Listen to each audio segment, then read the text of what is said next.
Assalamualaikum warahmatullahi wabarakatuh. Salam sejahtera untuk kita bersama.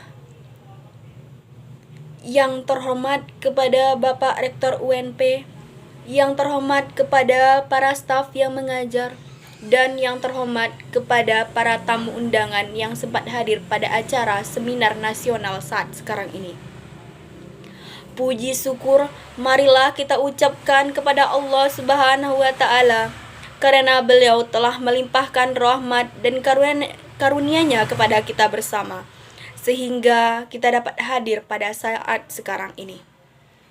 Salawat beriringan salam tidak lupa pula kita sampaikan kepada Nabi Muhammad sallallahu alaihi wasallam yang mana beliau telah membawa umat manusia dari benteng keislaman sampai yang kita rasakan saat sekarang ini. Baiklah Bapak dan Ibu sekalian, pada awal Maret 2020, wabah corona atau COVID-19 telah masuk ke Indonesia. Virus COVID-19 ini adalah virus pertama yang ditemukan di sebuah kota Tiongkok, tepatnya di kota Wuhan. Pada masa pandemi COVID-19 ini, masyarakat diharuskan untuk lebih waspada dan menjaga kesehatan tubuh dengan menerapkan 5M, yaitu mencuci tangan, memakai masker, menjaga jarak, menjauhi kerumunan, dan mengurangi mobilitas. Adapun salah satu dampak dari COVID-19 yaitu dalam dunia pendidikan. Beberapa perguruan tinggi negeri pada akhirnya meniadakan perkuliahan tatap muka di kampus, termasuk kampus Universitas Negeri Padang, yang dimana merupakan tempat saya belajar untuk melanjutkan pendidikan. Hal ini dilakukan dengan tujuan untuk mengurangi interaksi di kampus dan mengantisipasi penyebaran virus COVID-19 agar tidak meningkat. Sistem perkuliahan dilaksanakan secara daring atau kuliah online yang mana proses belajarnya memanfaatkan akses internet sebagai media pembelajaran yang dirancang dan ditampilkan dalam bentuk modul kuliah, rekaman video, audio, atau tulisan oleh pihak kampus.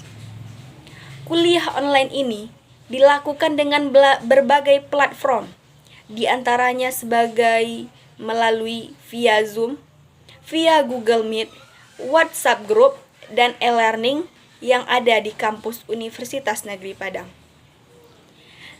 Ini adalah media atau sarana komunikasi yang efektif yang digunakan untuk pembelajaran selama pandemi COVID-19. Dengan sistem kuliah online ini, mahasiswa dituntut untuk dapat belajar secara mandiri dan mempunyai inisiatif dalam mengembangkan segala potensi dan wawasan. Karena jika mahasiswa tidak seperti itu, maka akan sulit dalam menghadapi kondisi yang terjadi saat pandemi COVID-19 ini. Banyak hal baru yang ditemukan oleh mahasiswa maupun dosen saat kuliah online diadakan.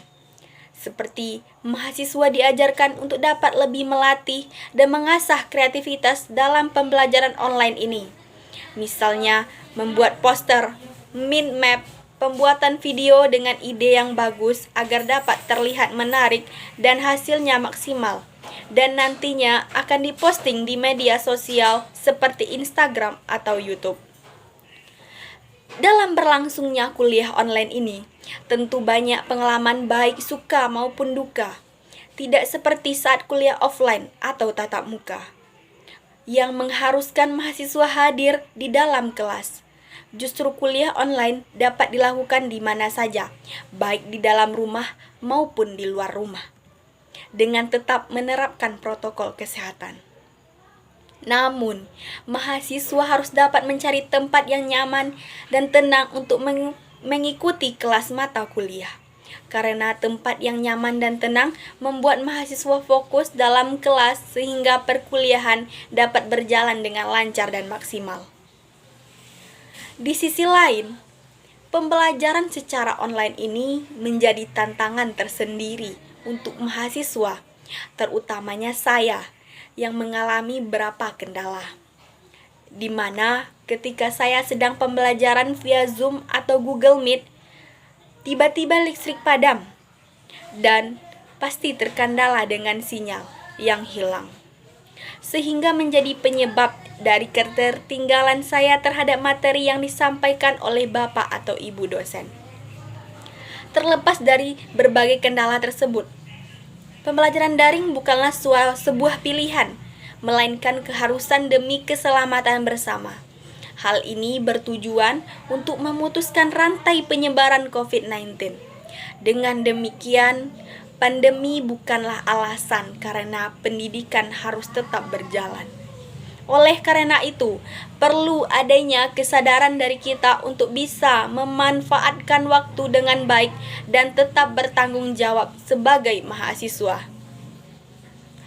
Baiklah hadirin sekalian, dapat saya simpulkan, kita sebagai mahasiswa harus dapat menerapkan 5M, yaitu yang pertama mencuci tangan, yang kedua memakai masker, yang ketiga menjaga jarak, yang keempat menjauhi kerumunan, dan yang terakhir kelima mengurangi mobilitas. Sekian yang dapat saya sampaikan. Mohon maaf atas segala kesalahan. Terima kasih. Wassalamualaikum warahmatullahi wabarakatuh.